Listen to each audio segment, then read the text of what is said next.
Hello friends, good morning and happy new year. आपका स्वागत है आपके YouTube channel exam campus think and delete में।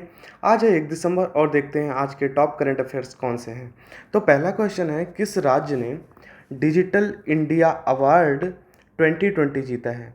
तो अभी बिहार ने इस सरकार को जीता है।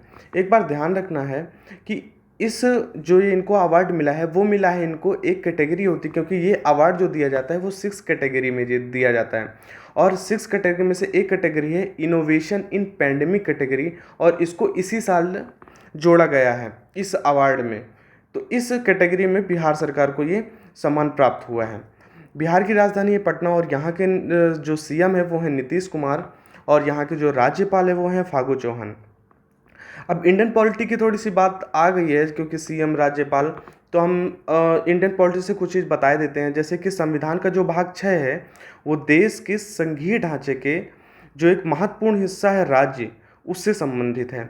और जो संविधान का अनुच्छेद 152 है, 152 से लेकर 237 तक राज्य से संबंधित प्रावधान किए गए हैं, जिसमें से आर्टिकल 153 है वो कहता है कि राज्य का एक राज्यपाल होगा, और वो यह भी बताता है कि जो राज्यपाल होगा वो एक से अधिक राज्यों का राज्यपाल बन सकता है।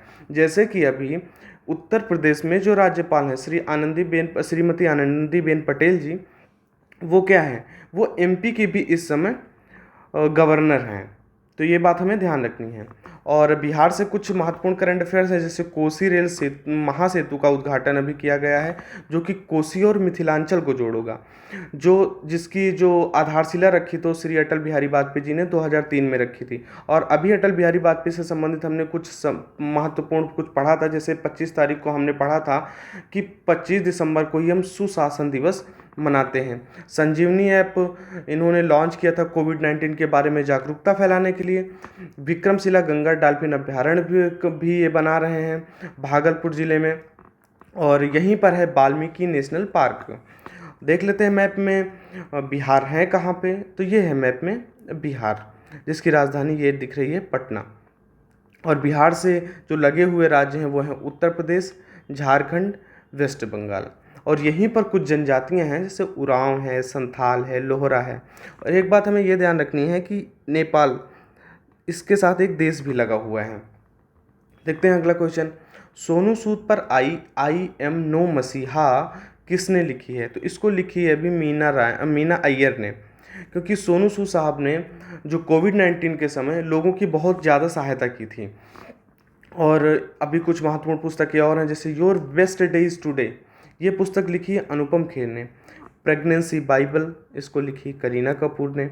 और अमेजिंग अयोध्या, इसको लिखा है अभी नीना राय ने। One arranged murder, Chetan Bhagat द्वारा लिखी गई बुक है। और एक बुक और है ओवरड्राफ्ट सेविंग द इंडियन सेवर्स, जिसको लिखा है हमारे भारत के पूर्व गवर्नर हैं उर्जित पटेल जी, उन्होंने लिखा है। देखते हैं अगला क्वेश्चन। सुनील कोठारी का 87 वर्ष की आयु में निधन हो गया, वह किस क्षेत्र से संबंधित हैं? तो वो एक भारतीय नृत्य इतिहासकार थे। इनकी तस्वीर ये है, और इनका जो जन्म हुआ था वो हुआ था 20 दिसंबर 1933 को। और इन्हीं को 1995 में संगीत नाटक अकेडमी, जो कि बहुत ही प्रतिष्ठित अवार्ड है, वो दिया गया। और 2001 में इनको पद्मश्री से भी सम्मानित किया गया है। अगला क्वेश्चन है, आईसीसी ने किस क्रिकेटर को दशक का सर्वश्रेष्ठ वनडे प्लेयर नामित किया है? तो विराट कोहली को नामित किया है। एक बात हमें यहाँ पे ये देखना कि ये इंपॉर्टेंट है, ये इसको नोटिस करना जरूर, दशक का सर्वश्रेष्ठ प्लेयर नामित किया गया है, वनडे प्लेयर। और जो आईसीसी की स्थापना हुई थी वो 1909 में हुई थी। इसका जो पहले नाम था वो था इंपीरियर क्रिकेट काउंसिल, मतलब सम्मेलन। और इसका नाम बदला गया था 1989 में। हमें ये बात ध्यान रखनी है कि हम क्रिकेट के बारे में ज़्यादातर कहते हैं यूरोपियन लोग, जैसे ब्रिटेन, फ्रांस, इसके बारे में बात करते हैं कि यहीं पर ये क्रिकेट का होगा हेडक्वार्टर। लेकिन ध्यान रखना है कि इसका हेडक्वार्टर है दुबई में, जो कि है यूनाइटेड अरब अमीराट्स में। इसके जो चेयरमैन हैं वह हैं ग्रेग बार्कले, और इसके चीफ एग्जीक्यूटिव ऑफिसर हैं वो हैं मनु साहनी। अगला क्वेश्चन है, किस केंद्र शासित प्रदेश को अपना पहला मौसम विज्ञान केंद्र मिला? तो ये एक्चुअली ये अब यूनियन टेरिटरी बन चुका है। 31 दिसंबर 2019 को जम्मू कश्मीर और लद्दाख को यूनियन टेरिटरी घोषित कर दिया गया है, और जिसके अभी उपराज्यपाल है, क्योंकि अब वहाँ तो सीएम है नहीं, तो अब वहाँ के जो उपराज्यपाल हैं आर के माथुर, राधा कृष्ण माथुर हैं, और वहाँ के जो एमपी हैं, मेंबर ऑफ पार्लियामेंट, वो हैं जामयांग त्सेरिंग। अब एमपी से हमें एक बात ये ध्यान रखनी है कि लोकसभा की जो कॉन्स्टिट्यूंसी होती है, लोकसभा का सबसे बड़ा क्षेत्र वो लद्दाख ही है। भारत में सबसे बड़ा लोकसभा क्षेत्र वो है लद्दाख। मैप में देख लेते हैं लद्दाख, तो ये है मैप में लद्दाख, ये है बगल में जम्मू एंड कश्मीर, ये है हिमाचल प्रदेश, और ये है बगल में चाइना। बात करते हैं, और यहीं पर है हेमिस नेशनल पार्क।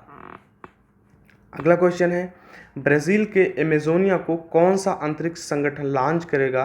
तो इसको लॉन्च करेगा ISRO, Indian space research organisation. Amazonia 1 है क्या? तो ये एक सैटेलाइट है जो कि अर्थ ऑब्जर्वेशन सैटेलाइट है। ब्राज़ील में जंगल हैं जिनका नाम है अमेजन। अमेजन के जंगलों की देख रेख, मतलब उनके संसाधनों का सदुपयोग करने और देखने के लिए कि वहाँ पर क्या गतिविधियाँ चल रही हैं, वन कितने काटे जा रहे हैं, या फिर वनों की उपज कितनी हो रही है, कितने बढ़ रहे हैं, इन सब की वहाँ के संसाधनों का उचित इष्टतम दोहन करने के लिए इस सैटेलाइट को लॉन्च किया जाएगा। कहाँ से लॉन्च किया जाएगा? तो इसको लॉन्च किया जाएगा सतीश धवन स्पेस सेंटर से, जो कि श्रीहरिकोटा में है, इंडिया में। और ये है इसरो। इसरो की स्थापना हुई थी 15 अगस्त 1969 को। इसका हेडक्वार्टर है बेंगलुरु में, और इसके जो अभी वर्तमान में चेयरमैन हैं वो हैं के सिवान। और भारत में है इसरो। तो हम एक बात और जान लेते हैं, तो जो कुछ महत्वपूर्ण देशों की जो स्पेस एजेंसीज़ हैं, जैसे रॉसकॉस्मॉस ये है रसिया की, नासा ये है यूएसए की, सभी लोग जानते हैं, चाक्सा ये है जापान की, और ईएसए यूरोपियन स्पेस एजेंसी। अच्छा, एक चीज़ और है कि जैसे हम यूएसए का जीपीएस यूज़ करते हैं, जैसे नेविगेशन कुछ सैटेलाइट है, नेविगेशन ऐप्स हैं, वैसे जैसे यूएसए का है ग्लोबल पोजिशनिंग सैटेलाइट। इंडिया ने अभी हाल ही में बनाया है नाविक। अच्छा, ये है रीजनल, मतलब क्षेत्रीय स्तर पर सहायता, क्षेत्रीय स्तर पर देशों को सहायता करेगा, जैसे बांग्लादेश हो गया, भूटान हो गया, म्यांमार हो गया, इस तरह इनको। इसका फुल फॉर्म होता है नेविगेशन इंडियन कॉन्स्टलेशन। और रसिया का है ग्लोनास, और चाइना का है बाइडू। ये भी ग्लोबल है, मतलब विश्व स्तरीय जो लोगों को है, जो विश्व स्तरीय इनको सुविधा उपलब्ध कराएगा। अगला क्वेश्चन है, भूटान के 4 इंजीनियरों को किस भारतीय अंतरिक्ष अनुसंधान केंद्र में प्रशिक्षण दिया जाएगा? तो इसको दिया जाएगा UR राव सैटेलाइट सेंटर में। यह ध्यान रखना कि इसरो इसकी पेरेंट एजेंसी है, मतलब इसरो इसको संचालित करता है, और जो कि बेंगलुरु में है।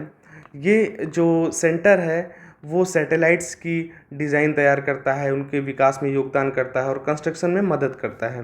मैप में देख लेते हैं भूटान कहाँ पे है। ये तो ये रहा मैप में भूटान, ये है हमारा इंडिया, और ये इसके ऊपर है भूटान।